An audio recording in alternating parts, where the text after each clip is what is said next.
सो hello students, एक question है। क्या है कि एक ऑब्जर्वर है which is moving along the line A B एक लाइन है, इसमें एक ऑब्जर्वर है जिसको एरो से ऐसे शो कर रखा है, वो इस लाइन पे ऐसे मूव कर रहा है, ठीक है।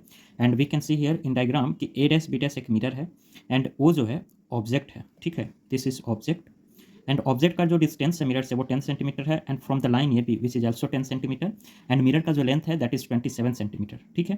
तो क्वेश्चन क्या कह रहा है कि ऑब्जर्वर ए बी जो है ए से चलना शुरू करता है, बी तक पहुंचता है, ठीक है। एंड ये ए से चलना कब शुरू करता है? जब ऑब्जेक्ट, ये जो ऑब्जेक्ट है, पढ़ो यहाँ पे, ये starts from rest with acceleration of 2 centimetre per second square when image of object O is first visible to observer. जब इमेज की, मतलब ये ऑब्जेक्ट की जब इमेज ये देखना शुरू करता है ऑब्जर्वर, तब से ये चलना शुरू करता है, रेस्ट से स्टार्ट करता है, ठीक है। लेकिन उसका एक्सेलरेशन कितना होता है? 2 सेंटीमीटर पर सेकंड स्क्वायर। तो बोल रहा है कि कितना टाइम लगेगा, मतलब कितने टाइम तक वो इस इमेज को देख सकता है, ये आपको फाइंड आउट करना है। ऑप्शन इधर है 3 second, 9 second, 12 second and none, ठीक है। तो आइए शुरू इसको सॉल्व करते हैं हम लोग, ठीक है। यहाँ पे हम लोग सॉल्व करते हैं इसको। ये 10 सेंटीमीटर, ये भी 10 सेंटीमीटर, ये 20 सेंटीमीटर, ठीक है। अगर ये ऑब्जर्वर अगर यहाँ से चलना शुरू किया ए पॉइंट से, ठीक है, और ये भी बोल रहा है कि ऑब्जर्वर को ये फर्स्ट टाइम ऑब्जेक्ट की इमेज यहाँ पे दिखाई पड़ती है, यानी कहने का क्या मतलब कि ऑब्जर्वर जो है इस ऑब्जेक्ट की इमेज को तब तक देख सकता है जब तक ये ऑब्जर्वर उसके एरिया ऑफ व्यू, मतलब हर एक मिरर की एरिया ऑफ व्यू होता है, तो जब तक उस एरिया ऑफ व्यू के अंदर ये लाइन करेगा, मतलब लाइक करेगा ऑब्जर्वर, तब तक वो इस ऑब्जेक्ट की इमेज को देख सकता है ना।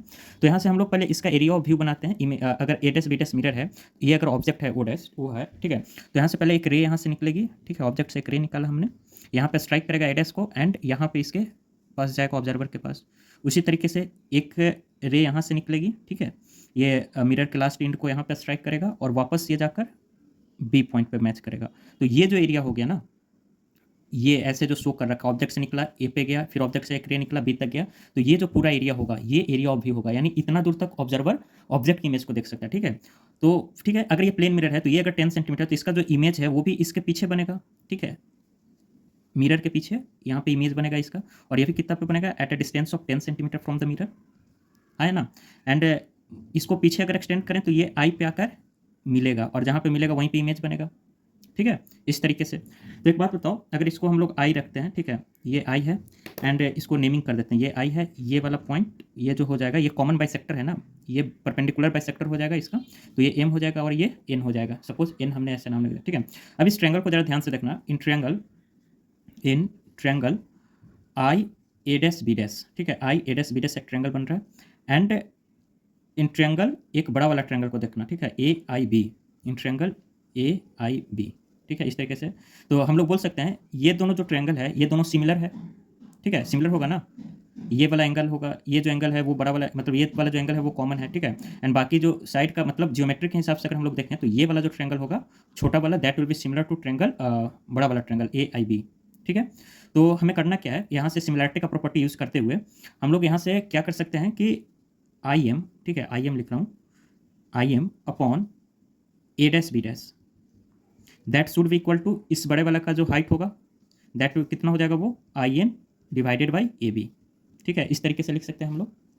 अब आई एम का वैल्यू कितना दे रखा है, that is 10 centimetre and A dash B dash कितना है 27 सेंटीमीटर एंड आई एन का वैल्यू कितना हो जाएगा 10, देखो ये I M plus M O plus O N, यानी 10 प्लस 10 प्लस 10 यानी 30 ना, 30 सेंटीमीटर एंड ए बी का लेंथ हमें पता करना है कितना होगा। तो यहाँ से हम लोग देख सकते हैं कि that will be equal to 10 3 30, तो ए बी का जो वैल्यू आएगा that will be equal to 81 centimetre, correct. अब बोल रहा है, क्वेश्चन क्या है कि जो ऑब्जर्वर है वो रेस्ट से चलना शुरू करता है, सी ऑब्जर्वर रेस्ट से चलना शुरू करता है लेकिन उसका acceleration 2 centimetre per second square होता है। तो वी कैन राइट हियर, यहाँ पे अगर लिखने की कोशिश करें हम लोग कि इनिशियल जो वेलोसिटी है वो तो जीरो है ऑब्जर्वर की, ठीक है, फॉर ऑब्जर्वर मैं लिख रहा हूँ, for observer initial velocity zero है लेकिन एक्सेलरेशन कितना है 2 सेंटीमीटर पर सेकंड स्क्वायर ना। एंड हम लोग का ये लेंथ भी अब पता चल गया, ये जो लेंथ है अभी यही टोटल लेंथ होगा जिसके अंदर ऑब्जेक्ट की जो इमेज दिखाई पड़ेगी उसको, ठीक है। तो ये जो ए बी का लेंथ है इसको एस बोल देते हैं, ये टोटल मतलब डिस्टेंस हो जाएगा ए बी, ठीक है। ए बी जो है ये टोटल, इसको मैं एस लिख दूंगा, कितना जाएगा 81 सेंटीमीटर। तो एस का वैल्यू कितना हो जाएगा 81 सेंटीमीटर ना। तो बस अब करना कुछ नहीं है, टाइम निकालना है हम लोग को, तो हम लोग क्या यहाँ से टाइम निकाल सकते हैं, ठीक है।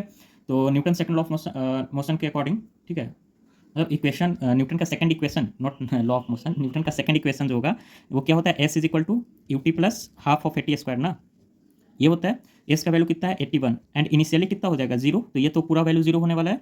तो 81 centimetre is equal to half of acceleration कितना है 2 centimetre per second square and T square का वैल्यू पूछ रखा है यूनिट, ठीक है, 2 से 2 कैंसिल हो जाएगा, तो यहाँ से टी का जो वैल्यू आ गया दैट इज़ 81 ना, तो यहाँ से जो टाइम का वैल्यू आ जाएगा that will be equal to मतलब 9 सेकंड। ठीक है, तो ये हमारा 9 second will be the correct answer. I hope समझ में आया होगा आप लोग को ये सॉल्यूशन।